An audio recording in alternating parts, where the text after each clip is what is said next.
बिस्मिल्लाहिर्रहमानिर्रहीम। The blank page official में आपको खुशामदीद कहते हैं। अगर आप नए हैं इस चैनल पर तो सब्सक्राइब ज़रूर करिएगा और बेल आइकन को प्रेस करना ना भूलिएगा।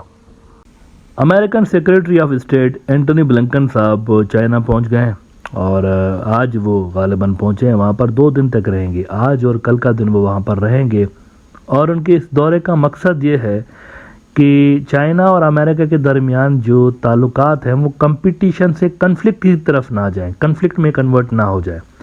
इसकी दोनों मुल्क जो हैं वो कोशिश कर रहे हैं, क्योंकि कन्फ्लिक्ट अगर इनके दरमियान इन्वॉल्व हो गई तो फिर वो दुनिया अफोर्ड नहीं कर सकती। ज़ाहिर सी बात है, दोनों बहुत बड़ी पावर्स हैं और मिलिटरली तो ये एक दूसरे को मैनेज करने के लिए कैपेबल है ही, लेकिन इसके कंसिक्वेंसेस दुनिया के लिए अच्छे नहीं होंगे। इसीलिए दोनों चाहते हैं कि कंपटीशन की हद तक मामलात रहे, कन्फ्लिक्ट के अंदर मामलात कन्वर्ट ना हो जाएं।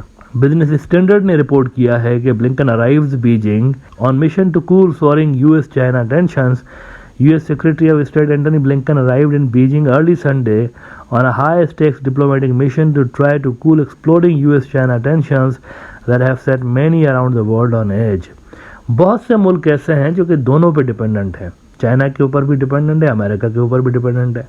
अब दोनों की लड़ाई के दरमियान वो मुल्क असल में पिस रहे होते हैं, तो ये मामलात अंडर कंट्रोल रहे, तो इस हवाले से ये मुलाकातें हो रही हैं। ये फरवरी के अंदर वैसे विजिट होनी थी ब्लिंकन की, लेकिन फरवरी में वो गुब्बारे वाला जो इंसिडेंट हो गया था, बलून वाला, अमेरिकन ने इल्ज़ाम लगाया कि वेदर बलून्स भेज रहा है चाइना और उसके ज़रिए सर्विलेंस कर रहा है अमेरिका की, तो उस पर उन्होंने विज़िट कैंसिल कर दी थी। लेकिन अब ये विज़िट हुई है ब्लिंकन की। अब देखना यह है कि ये सक्सेसफुल होती है या नहीं होती। अब हमें कैसे पता चलेगा कि ये सक्सेसफुल विज़िट हुई है या नहीं हुई? इसका एक इंडिकेटर होगा। अगर ब्लिंकन की मुलाकात शी जिनपिंग से हुई, इस वक्त उसकी मुलाकात चाइनीज़ काउंटर पार्ट से होगी ना, लेकिन अगर ब्लिंकन की मुलाकात शी जिनपिंग से हुई, प्रेसिडेंट से चाइना के, तो यूँ समझें कि ब्लिंकन की विज़िट अच्छी गई, सक्सेसफुल रही और दोनों के ताइज़ जो है वो थोड़े से कूल डाउन हुए।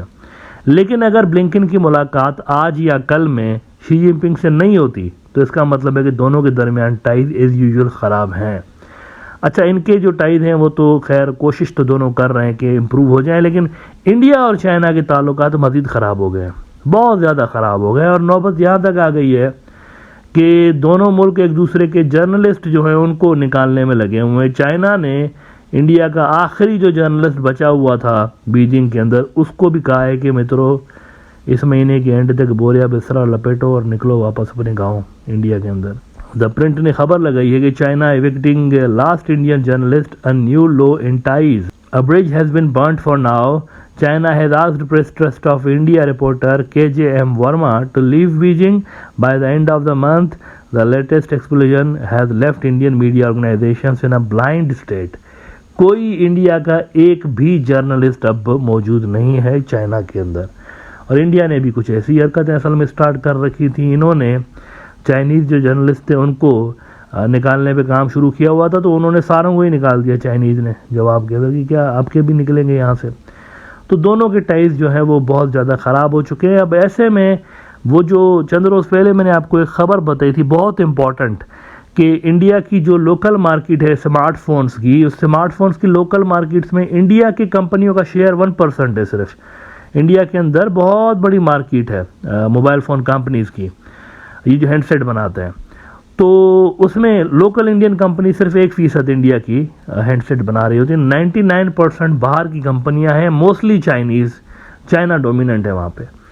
अब वहाँ हो ये रहा है कि इस इतने मल्टी बिलियन डॉलर इंडस्ट्री में से चाइना को आउट करने के लिए मोदी सरकार ने नई शरारत ये की है, क्रैकडाउन किया है लिटरली चाइनीज़ कंपनीज़ के ऊपर। उनको कहा है कि या तो आप इक्विटी पार्टनर्स लोकल इंडियंस रखें, यानी हमें अपने प्रॉफिट के अंदर भी हिस्सेदार बनाएं और हमें अपने टेक्नोलॉजी के अंदर भी हमारे साथ जो है थोड़ा सा कोऑपरेट करें। तो ये उन्होंने शाही फरमान जारी कर दिया चाइनीज़ कंपनियों के हवाले से। चाइनीज़ कह रहे हैं कि ये सारी जो हरकत है ना कहीं इसके पीछे अमेरिका और यूरोप वाला है, और वो ये चाहते हैं कि हम यहाँ से निकलें और वो आ जाएं, क्योंकि इंडिया में तो कैपेबिलिटीज़ है नहीं इस तरह के हाई लेवल की प्रोडक्ट्स बनाने की, इंडिया में तो कैपेबिलिटी है नहीं। तो हम निकलेंगे तो अमेरिकन और यूरोपियन कंपनीज इंडिया के अंदर आएंगी। तो असल में मोदी उनके लिए रास्ता साफ कर रहा है। ये उनके इंडियंस के लिए नहीं, असल में उनके लिए कर रहा है, यूरोप वालों के लिए और अमेरिका वालों के लिए। तो वहां से चाइना से रेस्पॉन्ड आया है। उनका जो सरकारी अखबार है ग्लोबल टाइम्स, उन्होंने रेस्पॉन्ड किया है। ये जो चाइनीज कंपनीज को तंग किया जा रहा है ना, स्मार्टफोन मैन्युफैक्चरर्स को जो तंग किया जा रहा है, उस पे ग्लोबल टाइम्स कहता है कि India bullies Chinese smartphone firms with fresh crackdown.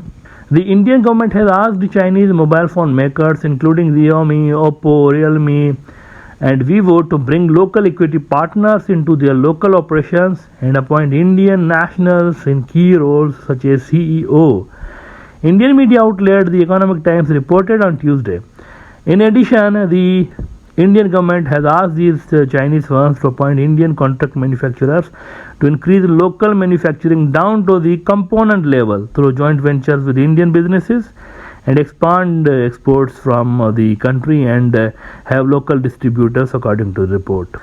Now ये सब क्या है? चाइनीज कह रहे हैं ये सब कुछ असल में अमेरिकन और यूरोपियन जो फर्म्स हैं उनको फैसिलिटेट करने के लिए ये सारी की सारी ड्रामेबाजी हो रही है। और वो कह रहे हैं अगले 10 साल भी इंडिया हमसे कम्पीट नहीं कर पाएगा। ग्लोबल टाइम्स वाले कह रहे हैं अगले 10 साल भी इनके अंदर ये कैपेबिलिटी है ही नहीं असल में हमसे कम्पीट करें, क्योंकि कोई इंफ्रास्ट्रक्चर भी नहीं है, कोई कानून भी नहीं बनाए इन्होंने, कुछ भी नहीं है, नथिंग, ऐसे ही उछल रहे खामखा में। ग्लोबल टाइम्स कह रहा है कि by maliciously hyping so-called security threats, India has launched a crackdown on Chinese companies, including spot checks, arbitrary penalties, and cancellation of contracts.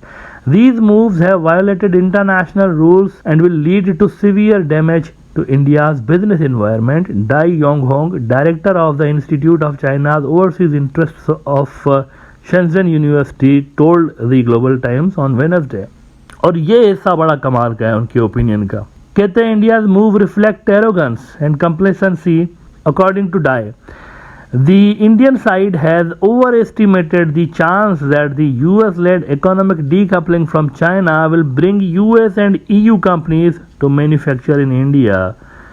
It is still a wait-and-see situation, given India's domestic problems, including land and labor reforms, outdated infrastructure, and sweeping protectionism, he said. कहते हैं ना कोई इनके पास infrastructure बना हुआ है, ना इनके पास कोई लॉज हैं, लेबर लॉज या इस तरह के बिजनेस फ्रेंडली लॉज इन्होंने कोई बनाए हुए हैं आज तक, जिसकी वजह से यूरोपियन अपना पैसा यहाँ पर लाएंगे या अमेरिकन।